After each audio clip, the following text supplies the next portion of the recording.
Hello friends, welcome back to my channel. तो आज मैं अनबॉक्स कर रहा हूँ फ्रिज मैग्नेट्स बॉक्स।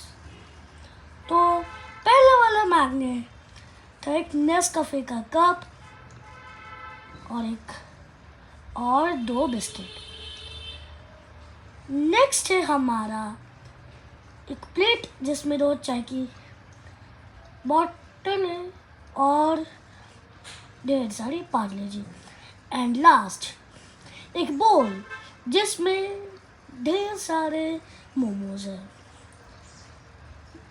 ये फूड आइटम्स मुझे बहुत ही टेम्पटिंग लग रहे हैं।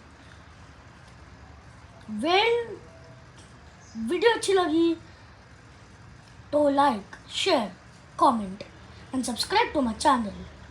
Thank you and have a nice day. Thank you.